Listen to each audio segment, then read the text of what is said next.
नमस्कार साथियों, आज ये अपना 6 नंबर पार्ट है। इससे पहले हमने 5 पार्ट पूरे कर लिए। कोशिश होगी कि आज ये कंप्लीट करा दें आपको। निर्वाचन नियुक्तियां और मनोनयन। जस्टिस भूषण रामकृष्ण गवई होंगे भारत के 52वें मुख्य न्यायाधीश। पहले बात तो इनका नाम याद रखना है कि भाई ये कौन से नंबर के हैं, 52वें नंबर है। और फिर इनका नाम याद रखना है कि भी रामकृष्ण गवई, इतना नाम याद रखना है आपको। इसके अंदर फिर और याद करने वाला मेरे हिसाब से कुछ नहीं है, और याद मत करना और छोड़ देना, ये इतना ही ध्यान रख लेना। फिर आपको देखना है कि भी मोहसिन नकवी माने एशियाई क्रिकेट परिषद ACC के अध्यक्ष। नकवी श्रीलंका क्रिकेट के अध्यक्ष सम्मी सिल्वा का स्थानीय है, इसी तरह ध्यान रखना है आपको। मोहसिन नकवी बने एशियाई क्रिकेट परिषद ACC के अध्यक्ष। उन्होंने श्रीलंका के अध्यक्ष सम्मी सिल्वा का स्थान लिया है। पूनम गुप्ता भारतीय रिजर्व बैंक की डिप्टी गवर्नर नियुक्त की गई है, जो कि 14 साल बाद कोई भारतीय महिला इस पद पर नियुक्त हुई है। उन्होंने डॉक्टर माइकल पत्रा का स्थान लिया। उससे पहले डॉक्टर माइकल पत्रा इन्हें भारतीय रिजर्व बैंक के डिप्टी गवर्नर हुए थे। अभी पूनम गुप्ता को भारतीय रिजर्व बैंक का डिप्टी गवर्नर नियुक्त किया गया है। और इसके अंदर आपको ये भी याद रखना है कि भी इनके साथ और कौन कौन है।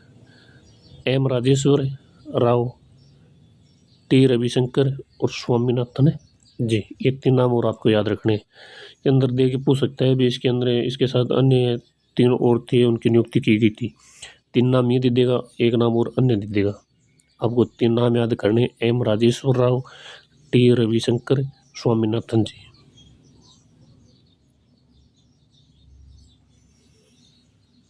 ये इतना कोई खास नहीं, आप नाम याद रख लेना।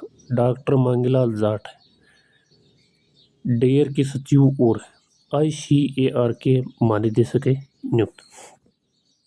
इतना ही देखना है आपको। ये देखना है न्यायमूर्ति दिनेश माहेश्वरी भारत के 23वें विधि आयोग के अध्यक्ष। आपको पूछा जाएगा कि भारत के 23वें विधि आयोग के अध्यक्ष निम्न से किसे नियुक्त किया गया? दिनेश माहेश्वरी को। और इसके अंदर ये फैक्ट दे रखा है, ये फैक्ट पूरा पढ़ लेना। आपको राजनीति से संबंधित करके इसके अंदर प्रश्न पूछ सकता है। ये इतना कि भी इसके अंदर ये विधि आयोग एक गैर संवैधानिक निकाय है, जिसका गठन केंद्रीय कानून और न्याय मंत्रालय द्वारा कानूनों सुधारों के लिए अनुसंधान करने और सरकार को सलाह देने हेतु किया जाता है। यह कानूनों की समीक्षा करने, उनमें सुधार सुझाने, नए कानून बनाने पर सरकार को अपनी सिफारिशें प्रस्तुत करता है।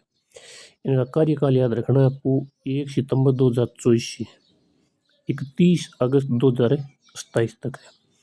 ये विधि आयोग की संरचना है, ये तो आपको कन्फर्म याद करनी है। 1 पूर्णकालिक अध्यक्ष होता है इसके अंदर, 4 पूर्णकालिक सदस्य होते हैं जिसमें 1 सदस्य सचिव होता है। कानूनी मामलों और विधायी विभागों के सचिव पदेन सदस्य के रूप में अधिकतम 5 अस्थायी सदस्य हो सकते हैं। ये इनकी आयोग की संरचना है। या आगे आयोग की संरचना आप एक बार और देख लेना। फिर ये है कि भाई भारत को 2025 और 27 कार्यकाल के लिए संयुक्त राष्ट्र ISAR हेतु सर्वसम्मति से चुना गया है। ये इतना याद रखना है आपको कि भी संयुक्त राष्ट्र ISAR सर्वसम्मति हेतु 2025 से 27 के कार्यकाल के लिए किसे चुना गया है? भारत को। क्या है संयुक्त राष्ट्र ISAR? ये याद करना आपको जरूरी नहीं है। फिर अन्य नियुक्तियां देख लें। न्यायमूर्ति संजीव कुमार कार्यवाहक मुख्य न्यायाधीश जम्मू कश्मीर और लद्दाख उच्च न्यायालय। इसके अंदर ये इतना ही है, ये और छोड़ देना। ऐसे बहुत नियुक्तियां जो याद नहीं होंगी, ये याद नहीं हो सकती। इतनी इतनी नियुक्तियां ये सीमित होती है। ये देख लेना आप। डेनियल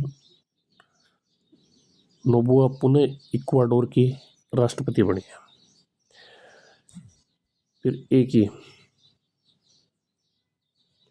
शर्ली बोचवे बनी राष्ट्रमंडल की पहली अफ्रीका महिला मास्च्यू। पहली मास्च्यू है अफ्रीका महिला की। शर्ली बोचवे बनी राष्ट्रमंडल की पहली अफ्रीकी महिला मास्च्यू। पहली महिला अफ्रीकी मास्च्यू है। इनका नाम याद रखना है आपको, शर्ली बोचवे नाम है। और ये छोड़ देना आप, ये भी छोड़ देना। इसके अंदर ये देख लेना आप, मनोज कुमार सिन्हा उनका हाल ही में फिल्म अभिनेता निर्देशक है, इनका निधन हुआ है। तो आपको इनका संबंध पूछ सकता है कि मनोज कुमार का हाल ही में निधन हुआ, निम्न में से किस क्षेत्र से संबंधित थे? फिल्म अभिनेता और निर्देशक था। उनका असली नाम श्री हरिकृष्ण गिरी गोस्वामी था। बस इतना याद रखना है आपको। और जो हिंदी साहित्य इतिहास से रिलेटेड है वो इनकी ये देख लेना, उपकार, पूर्व और पश्चिम, ये शहीद है, रोटी कपड़ा और मकान और क्रांति। ये देशभक्ति से ओतप्रोत फिल्में। ये पुरस्कार पूछ सकता है इसके अंदर। 1992 में इनको पद्मश्री मिला था और दादा साहब फाल्के पुरस्कार इनको 2015 मिला था। ये पुरस्कार मिला ना, वो आदमी इम्पोर्टेंट होता है, उसके बारे में थोड़ी बहुत जानकारी जरूर लेनी चाहिए। अब ये वन्य जीवी राम्या प्रसिद्ध पर्यावरणविद और वन्य जीव कार्य करता है, इनका ये याद रखना है। और इन्हें 2017 में पद्मश्री से नवाजा गया था। और इतना कोई खास नहीं है इसके अंदर।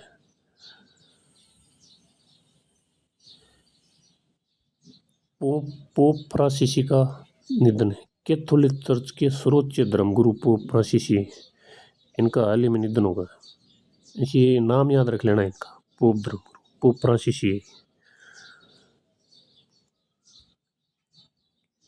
इसरो के पूर्व प्रमुख के कस्तूररंगन का निधन है। और तो इसके अंदर याद करने वाली कोई चीज़ नहीं है, लेकिन आपको ये ज़रूर पूछ सकता है कि अभी इनका संबंध किस शिक्षा नीति से रहा है? राष्ट्रीय शिक्षा नीति 2020 इसके अंदर ये शामिल थी। पद्मश्री से नवाजा गया था इनको 1982 के अंदर, पद्म भूषण 1992 और पद्म विभूषण 2000।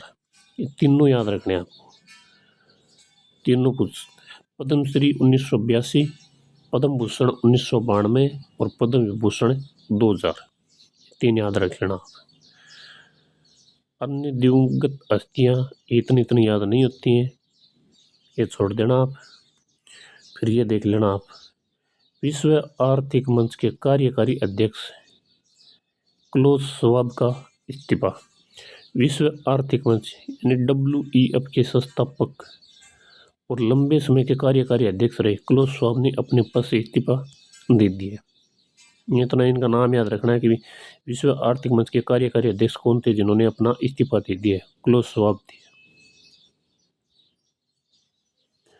इनकी जगह इनको नियुक्त किया गया है पीटर बाब्रेक लेटमिक को। इनका नाम याद रखना है आपको।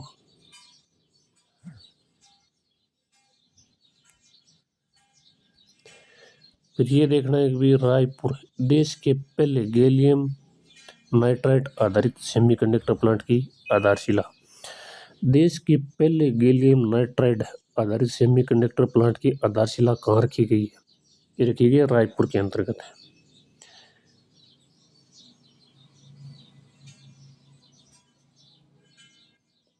फिर ये देखना है आपको, बड़े शेट्टी पहला नक्सल मुक्त गांव, ये याद करना है आपको। ये इतना ये पूरा याद कर लेना। सुकमा जिले के बड़े शेट्टी गांव छत्तीसगढ़ की इल्वद पंचायत योजना के तहत राज्य की पहली नक्सल मुक्त ग्राम पंचायतें बन गए। इसके अंतर्गत आपको पूछेगा कि भी छत्तीसगढ़ के सुकमा जिले के बड़े शेट्टी गांव छत्तीसगढ़ की राज्य की पहली नक्सल मुक्त ग्राम पंचायत कौन सी है? इल्वद पंचायत, इतना नाम याद रखना है आपको। फिर आगे महत्वपूर्ण दिवस और सप्ताह है। इसके अंदर ये छोड़ देना, ये याद रखना है आपको। 62वां राष्ट्रीय समुद्री दिवस। ये क्रम संख्या याद रखनी है आपको, 62 नंबर है। फिर इसकी थीम याद रखनी है, समृद्ध समुद्र, विकसित भारत और नीली अर्थव्यवस्था और हरित विकास के लिए युवा। ये इतना फैक्ट है, ये पूरा याद करना है आपको। 62वां राष्ट्रीय समुद्री दिवस है। इसकी थीम है समृद्ध समुद्र, विकसित भारत और नीली अर्थव्यवस्था और हरित विकास के लिए युवा। फिर यह विश्व स्वास्थ्य दिवस 7 अप्रैल को मनाया जाता है।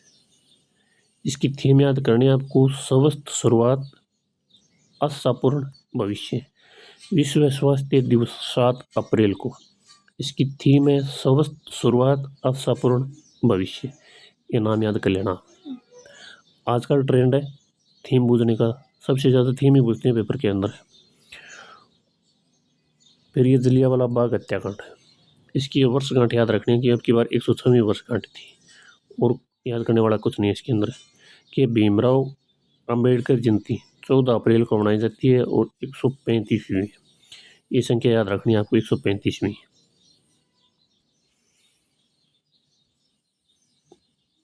फिर ये विश्व क्वांटम दिवस 14 अप्रैल को मनाया जाता है।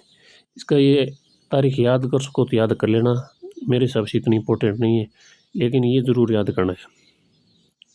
संयुक्त राष्ट्र ने वर्ष 2025 को क्वांटम विज्ञान और प्रौद्योगिकी अंतर्राष्ट्रीय वर्ष से घोषित किया है। ये कन्फर्म याद कर लेना आप इतना। संयुक्त राष्ट्र ने 2025 को क्वांटम विज्ञान और प्रौद्योगिकी का अंतर्राष्ट्रीय वर्ष से घोषित किया है।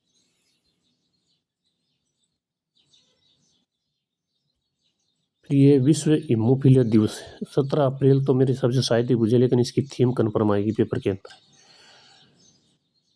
सभी के लिए पहुंच, महिलाओं और लड़कियों को भी रक्तस्राव होता है। ये थीम कन्फर्म याद कर लेना आप इनकी भी। सभी के लिए पहुंच, महिलाओं और लड़कियों को भी रक्तस्राव होता है। ये विश्व हीमोफीलिया दिवस की थीम है।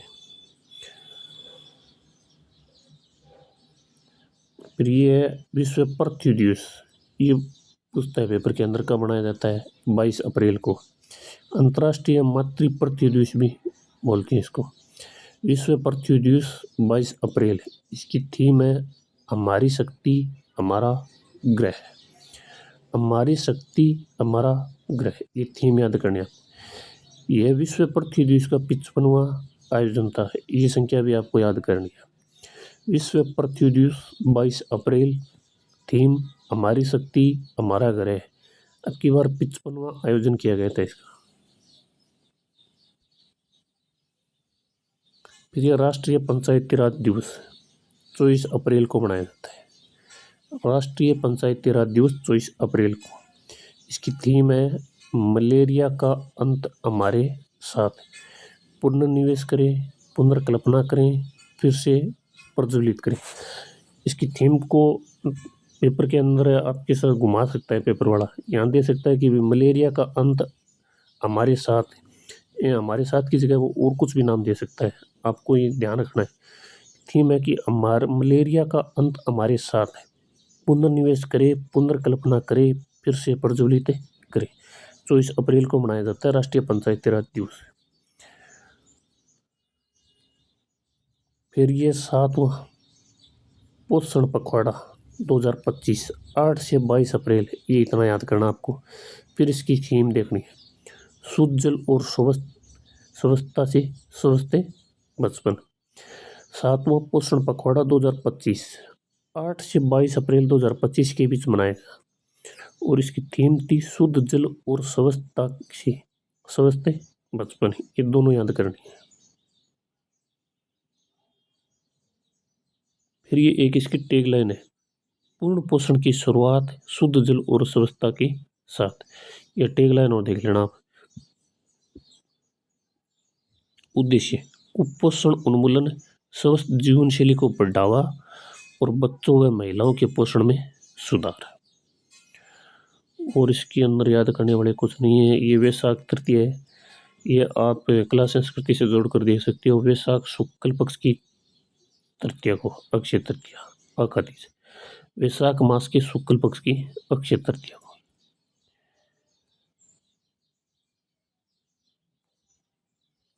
ये देखना है आपको, त्रिशक्ति नारी नाविक अभियान समुद्र प्रदक्षिणा। भारतीय सशस्त्र बलों की महिला शक्ति का प्रदर्शन करने और समुद्र गतिविधियों में लैंगिक असमानता को बढ़ावा देने के उद्देश्य से त्रिशक्ति नारी नाविक समुद्र प्रदक्षिणा का शुभारंभ किया गया। इसके अंदर ये आपको पूरा नाम दे के पूछ लेगा कि भी ये कौन सा अभियान था। भारतीय सशस्त्र बलों की महिला शक्ति का प्रदर्शन करने और समुद्री गतिविधियों में लैंगिक समानता को बढ़ावा देने के उद्देश्य से त्रिशक्ति नारी नाविक अभियान का शुभारंभ किया गया था। निम्न से कौन सा है? समुद्र प्रदक्षिणा। एक नाम याद रखना है आपको, ये छोड़ देना आप दूरी कितनी है, इसकी भाग लेने वाले बल कौन से हैं, दल कितना है, मार्ग कितना है, ये मत पढ़ना। ये देखना है आपको, ऑपरेशन बर्मा म्यांमार में भूकंप प्रभावितों की सहायता हेतु चलाया गया अभियान है। ये भारत ने चलाया म्यांमार के अंदर जो भूकंप से प्रभावित लोग थे उनको बचाने के लिए ऑपरेशन बर्मा चलाया गया। इतना नाम याद रखना आपको, ये थोड़ी छोड़ देनी है। फिर ये पूछेगा राजनीति से रिलेटेड करके, पड़ोसी पहले की नीति के तहत। अब वो कमेंट के अंदर बताना है कि भी पहले पड़ोसी नीति के तहत कौन से देश के साथ संबंध है भारत के। ये तो म्यांमार के साथ तो पड़ोसी पहले हो गए, और आपके बताना है कि भी पहले पड़ोसी नीति के तहत कौन से देश के साथ संबंध है।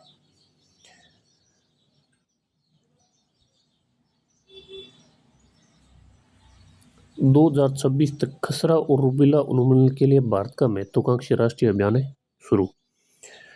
इसके अंदर ये जेपी नड्डा नाम याद रखना है आपको, इन्होंने शुरुआत की इनकी, और लक्ष्य रखा इनका 2026 तक खसरा और रूबेला का उन्मूलन करना है। इतना ही देखना है आपको, लक्ष्य वर्ष है 2026 तक खसरा और रूबेला का उन्मूलन।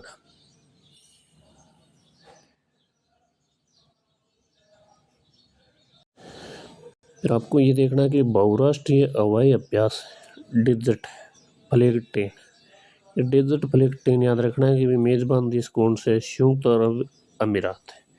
ये नाम याद रखना आपको, बहुराष्ट्रीय हवाई अभ्यास डेजर्ट फ्लैग ट्रेन निम्न का मेजबान देश कौन सा, संयुक्त अरब अमीरात। बस ये नाम याद रख लेना आपको, और ये छोड़ देना अभ्यास का प्रकार कौन सा है, ये नहीं देखना है। इसके अंदर कुल 12 देशों ने भाग लिया, ये संख्या याद कर लेनी है आपको। इसके अंदर भारतीय वायुसेना के MiG-29 लड़ाकू विमान और जगुआर ने भाग लिया। ये दो नाम ये देख लेना। भारत उज्बेकिस्तान संयुक्त सैन्य अभ्यास डस्टलिक 6 नंबर संस्करण है। भारत उज्बेकिस्तान संयुक्त सैन्य अभ्यास डस्टलिक का 6ठा संस्करण है। संस्करण पूछता है आजकल पेपर के अंदर, ये 6 नंबर का है। फिर आती है इसकी थीम, अर्धशहरी परिदृश्य में संयुक्त बहु डोमेन उप पारंपरिक संचालन। इसकी थीम है भारत उज्बेकिस्तान संयुक्त सैन्य अभ्यास डस्टलिक 6ठा संस्करण है, और इसकी थीम है अर्धशहरी परिदृश्य में संयुक्त बहु डोमेन उप पारंपरिक संचालन। भागीदारी इसके अंदर दो देशों की, भारत और उज्बेकिस्तान की। पुणे महाराष्ट्र के अंदर ये आयोजित किया गया था भारत में। भाग लेने वाली सेना, ये दल छोड़ देना आप, ये नहीं पूछेगा, ये देख लेना। डस्टलिक का 5वां संस्करण अप्रैल 2024 में उज्बेकिस्तान के टर्मेज जिले में आयोजित किया गया था। 6वां संस्करण है वो भारत के अंदर आयोजित किया गया है महाराष्ट्र में, और ये 5वां संस्करण है उज्बेकिस्तान के टर्मेज जिले में आयोजित किया गया था। भारत अफ्रीका प्रमुख समुद्री सहभागिता अभ्यास। अर्थ संस्कृत में एकता अर्थ होता है इनका, ये पहला ही संस्करण है, और इसके अंदर याद करने वाला कुछ नहीं है, ये छोड़ देना आप, ये देखना है। भारत और रूस के बीच नौसेनाओं का द्विपक्षीय अभ्यास इंद्र 2025। इंद्र 2025 का ये 14वां संस्करण है। किन किन के मध्यवर्ती भारत और रूस की सेनाओं के मध्य। और इसके अंदर ये चरण स्थान ये मत देखना, पहला चरण कहाँ हुआ था, दूसरा चरण कहाँ हुआ था, ये नहीं याद करना है आपको। फिर ये देखना है भारत अमेरिकी संयुक्त त्रिस्तरीय सेवा मानवीय सहायता और आपदा राहत अभ्यास टाइगर ट्रायम्फ 2025। पूछेगा टाइगर ट्रायम्फ 2025 का संबंध निम्न में से किन किन देशों के बीच का है? भारत और अमेरिका संयुक्त त्रिस्तरीय त्रिसेवा मानवीय सहायता और आपदा राहत अभ्यास के लिए टाइगर ट्रायम्फ 2025 का चौथा संस्करण है। संस्करण याद रखना है आपको, 4 नंबर संस्करण है। और छोड़ देना और मत देखना इसके अंदर, और याद करने वाला कुछ नहीं है। ये देखना है 29वें कुलपतियों का वार्षिक सम्मेलन 2025। और 29 स्थान पूछ सकता है आपको कि ये कहाँ पर है। तमिलनाडु के अंतर्गत है, तमिलनाडु में आयोजित की गई। 29वें कुलपतियों का वार्षिक सम्मेलन 2025 आयोजित किया गया था 29 तमिलनाडु के अंतर्गत।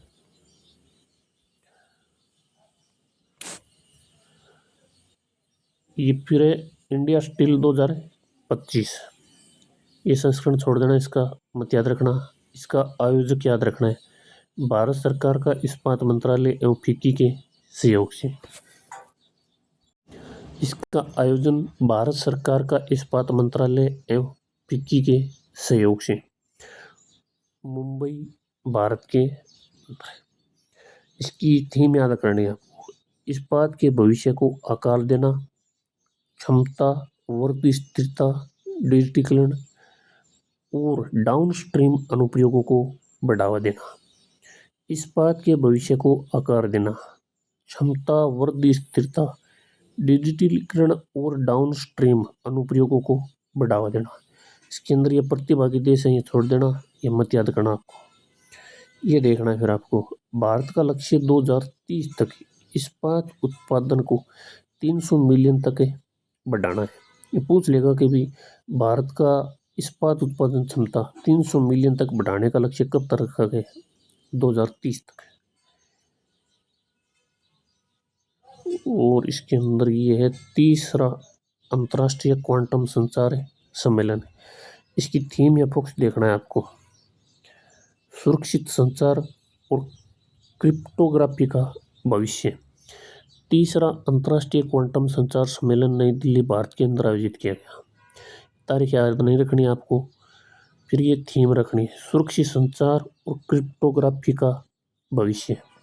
नई दिल्ली, भारत के अंदर आयोजन किया गया था इसका सम्मेलन का। थीम सुरक्षित संचार और क्रिप्टोग्राफी का भविष्य। और इसके अंदर याद करने वाला कुछ नहीं है। ये देखना है बुद्ध धम्म पर अंतर्राष्ट्रीय सम्मेलन कहाँ आयोजित किया गया था? स्थान है नामसाई, अरुणाचल प्रदेश, भारत। बुद्ध धम्म पर अंतर्राष्ट्रीय सम्मेलन 2025 का आयोजन कहाँ किया गया था? नामसाई, अरुणाचल प्रदेश, भारत के अंदर किया गया था। और छोड़ देना, इसके अंदर और कुछ याद करने वाला नहीं है। नौसेना कमांडरों का सम्मेलन 2025 पहला संस्करण, ये भी छोड़ देना। सेना कमांडरों का सम्मेलन, ये स्थान याद रख लेना भाई, नई दिल्ली है इसके अंदर। और तो याद करने वाला कुछ नहीं है इसके अंदर, ये इतना याद कर लेना। अखिल भारतीय न्यायपालिका विज्ञान सम्मेलन 2025, ये भी नई दिल्ली के अंतर्गत। और इसके अंदर याद करने वाले कुछ नहीं है। फिर ये थीम देख लेना, देखना चाहो तो आप। सम्मेलन का मुख्य फोकस नए आपराधिक कानूनों की प्रभावी कार्यान्वयन और आतंकवाद का मुकाबला करने में है। न्यायिक विज्ञान की भूमिका पर था। आपको स्थान याद रखना है कि अखिल भारतीय न्यायिक विज्ञान सम्मेलन 2025 का आयोजन कहाँ किया गया था? नई दिल्ली के अंदर।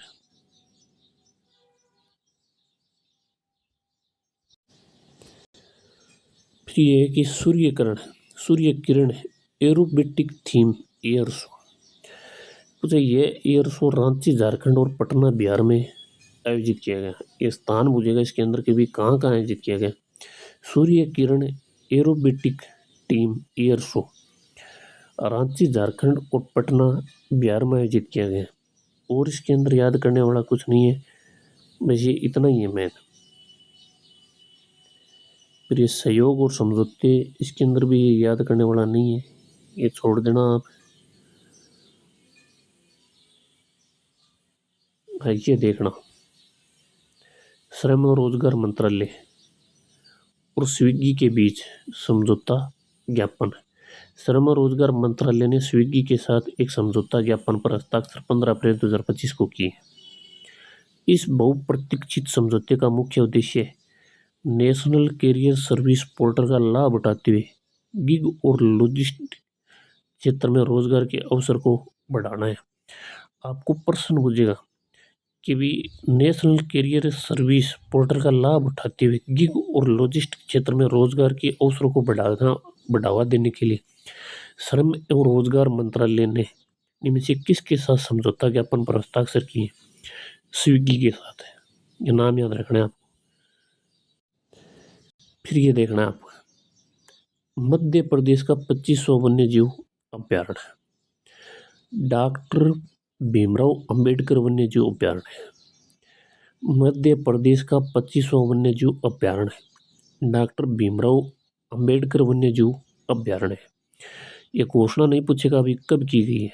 फिर ये याद रखना है कि सागर जिले के उत्तर सागर मंडल के बंडा और सागड़ तहसील के, ये तीन नाम याद रखने, सागर जिले के उत्तर सागर वन मंडल के बंडा और सागड़ तहसील के 258.64 वर्ग किलोमीटर आरक्षित वन क्षेत्र में फैला है।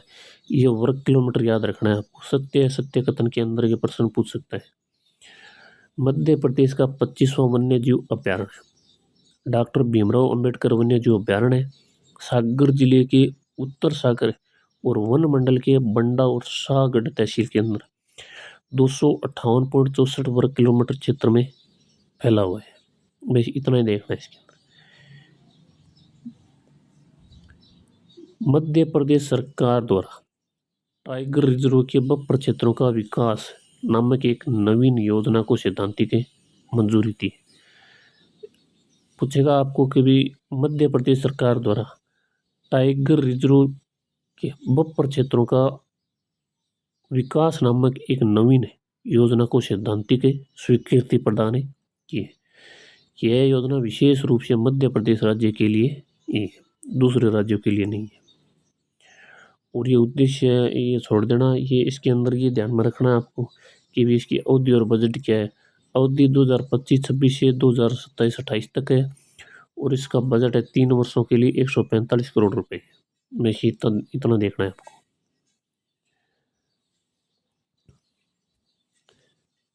महाराष्ट्र के चंद्रपुर जिले में मिले स्टेगोडोन गणेश हाथी प्रजाति के दुर्लभ जीवाश्म। आपको प्रश्न पूछेगा अभी स्टेगोडोन गणेश हाथी प्रजाति के हाल ही में दुर्लभ वन्य जीवाश्म की खोज की गई है। इनमें से किस स्थान से? महाराष्ट्र के चंद्रपुर जिले से। चंद्रपुर जिले में वर्धा और पेनगंगा नदी के संगम क्षेत्र के आसपास ये खोज की गई है। खोजकर्ता कौन है? भूवैज्ञानिक और खोजकर्ता है प्रोफेसर सुरेश चोपड़े। ये इनका नाम याद रखना है। ये 25,000 वर्ष पुराने हैं और लेट प्लीस्टोसीन काल से संबंधित है। ये याद रख लेना, जियोग्राफी से रिलेटेड करके पूछ सकता है आपको। महाराष्ट्र के चंद्रपुर जिले में स्टेगोडोन गणेश हाथी प्रजाति के दुर्लभ जीवाश्म मिले हैं वर्धा और पेनगंगा नदी के संगम क्षेत्र के आसपास। इसका भूवैज्ञानिक और शोधकर्ता है प्रोफेसर सुरेश चोपड़े। ये जीवाश्म लगभग 25,000 वर्ष पुराने हैं और लेट प्लीस्टोसीन काल से संबंधित है। इतना ही देखना। स्लोवाकिया में प्रधानमंत्री मोदी की योजना एक पेड़ मां के नाम की सराहना की गई है। को प्रश्न पूछेगा कि भी ऐसा कौन सा देश है जिसने प्रधानमंत्री मोदी की योजना एक पेड़ मां के नाम की सराहना की है? स्लोवाकिया। इसके अंदर ये इतना ही है।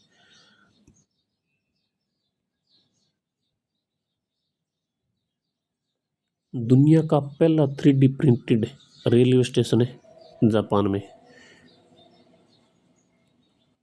दुनिया का पहला 3D printed railway station Japan के वाकायामा प्रांत के अरिदा शहर में स्थित आत्सुशिमा स्टेशन है, जिसे वेस्ट जापान रेलवे कंपनी ने बनाया। अब ये ऊपर वाला इतना ही देख लेना कि दुनिया का पहला 3D प्रिंटेड रेलवे स्टेशन इनमें से कौन सा जापान का है? फिर ये स्टेशन का नाम याद रख लेना, आत्सुशिमा स्टेशन नाम है इनका।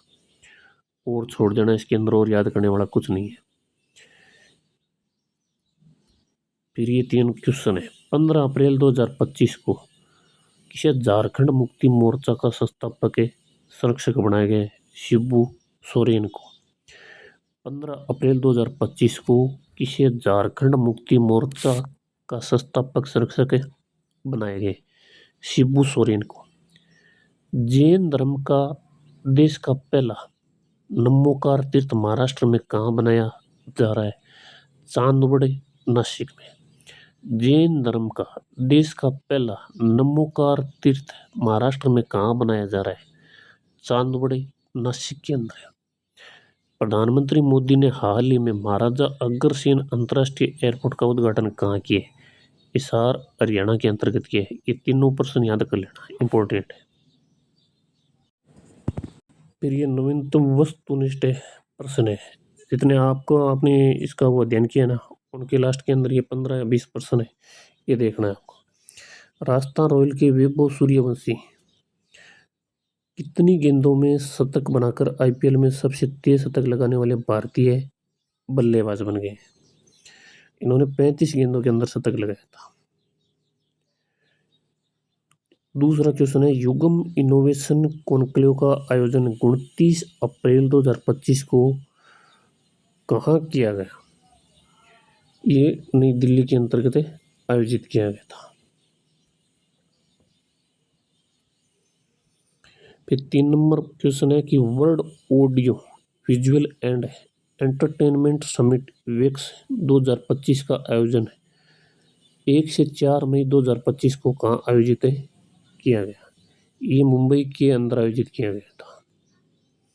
4 नंबर क्वेश्चन है कि दिल्ली सरकार द्वारा 28 अप्रैल 2025 को शुरू की गई आयुष्मान वय वंदन योजना में 70 वर्ष या अधिक आयु के नागरिकों को कितनी राशि तक का मुफ्त में इलाज मिलेगा? के अंदर है 10 लाख रुपए का मुफ्त इलाज मिलेगा। 5 नंबर क्वेश्चन है कि विश्व आर्थिक मंच द्वारा वर्ष 2025 के लिए चुने गए यंग ग्लोबल लीडर 2025 में किसका संबंध ग्लेशियर संरक्षण से है? अनुराग माल्लो। विश्व आर्थिक मंच द्वारा वर्ष 2025 के लिए चुने गए यंग ग्लोबल लीडर 2025 में से किसका संबंध ग्लेशियर संरक्षण से है? अनुराग माल्लो का संबंध। ये 6 नंबर क्वेश्चन, टाइम मैगजीन की वर्ष 2025 के दुनिया के 100 सबसे प्रभावशाली लोगों की सूची में कितने भारतीय शामिल हैं? इसके अंदर एक भी भारतीय शामिल नहीं है। 7 नंबर क्वेश्चन, प्रौद्योगिकी और नवाचार रिपोर्ट 2025 की, प्रौद्योगिकी और नवाचार रिपोर्ट 2025 की फ्रंटियर टेक्नोलॉजीज के लिए तत्परता सूचकांक में भारत कौन से स्थान पर रहा है? 36वें स्थान पर रहा है। प्रौद्योगिकी और नवाचार रिपोर्ट 2025 की फ्रंटियर टेक्नोलॉजीज के लिए तत्परता सूचकांक में भारत 36वें स्थान पर रहा है। फिर 8 नंबर क्वेश्चन, बिम्स्टेक शिखर सम्मेलन 2025 का कौन सा संस्करण 4 अप्रैल 2025 बैंकॉक थाईलैंड में आयोजित किया गया था? ये 6वां संस्करण है। याद रखना, आपको इसका संस्करण भी पूछ सकता है और इसका आयोजन भी पूछ सकता है। बिम्स्टेक शिखर सम्मेलन 2025 का आयोजन कहाँ किया गया? बैंकॉक थाईलैंड के अंदर आयोजित किया गया। 6 नंबर संस्करण है। फिर क्वेश्चन नंबर 9, उड़ीसा के मयूरभंज जिले में स्थित सिमलीपाल को भारत का कौन सा राष्ट्रीय उद्यान घोषित किया गया है? 107वां।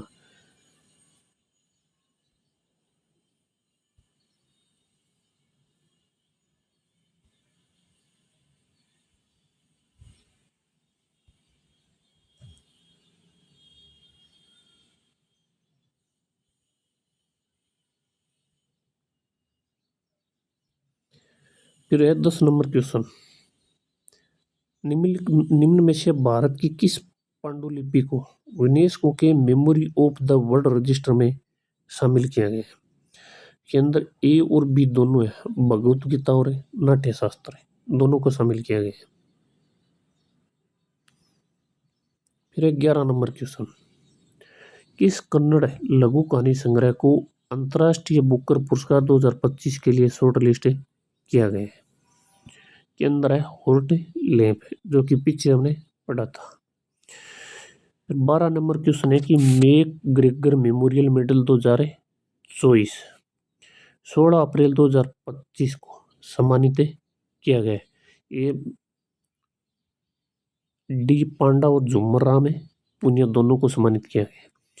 मैक ग्रेगर मेमोरियल मेडल 2024 का एक 2023 और है, वो 3 लोगों को सम्मानित किया गया था, ये 2024 का है। इसके अंदर डी पांडा और झूमर राम पुनिया दोनों है। फिर ये 13 number question, Laureus world sportsman of the year से सम्मानित स्वीडन के आर्मड डुप्लांटिस किस खेल से संबंधित है? आपको इसका खेल बताना है। ये पोल वोल्ट से संबंधित है। अब ये पूछ सकता है कि भी Laureus world sportsman of the year 2025 से किसे सम्मानित किया गया है? आर्मड डुप्लांटिस को। इसका संबंध स्वीडन से। फिर 14 number question, Monte Carlo masters 2025 पुरुष एकल खिताब जीतने वाले कार्लस अल्कारेज का संबंध किस देश से है? ये स्पेन से संबंधित है। आपको ऐसे भी पूछ सकता है भी मोंटे कार्लो मास्टर 2025 पुरुष एकल खिताब में से किसने जीता है? कार्लस अल्कारेज ने। इसका संबंध स्पेन से है।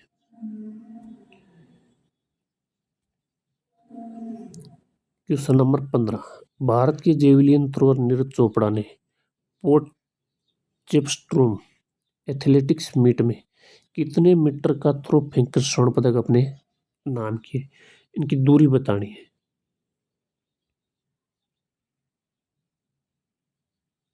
84.52 मीटर। ये दूरी याद रखनी है आपको। फिर 16 नंबर क्वेश्चन, 25 अप्रैल 2025 को दिवंगत हुए इसरो के पूर्व अध्यक्ष के कस्तूररंगन को किस वर्ष पद्म विभूषण से सम्मानित किया गया था? इनको सम्मानित किया गया था 2000 के अंदर। फिर क्वेश्चन नंबर 17, प्रतिवर्ष 7 अप्रैल को मनाए जाने वाले विश्व स्वास्थ्य दिवस 2025 की थीम क्या थी? थीम याद करनी है आपको, स्वस्थ शुरुआत आशापूर्ण भविष्य। ये क्वेश्चन नंबर 18 जो कि अंतिम क्वेश्चन है, भारत और रूस की सेनाओं का द्विपक्षीय नौसेना अभ्यास इंद्र 2025 पूछेगा भी। इंद्र 2025 नौसेना अभ्यास किसके देश के मध्य हुआ था? यह भारत और रूस की सेनाओं के मध्य हुआ था, जो कि इनका 14वां संस्करण था। संस्करण याद रखना है आपको, और ये किस किस देश के मध्य हुआ था ये भी याद रखना है आपको। ये अपना मई का करंट अफेयर कंप्लीट हो गया है, जिसके अंदर अप्रैल का करंट था। ये क्रोनोलॉजी है मई की। अब अपन कल से जनवरी का स्टार्ट करेंगे।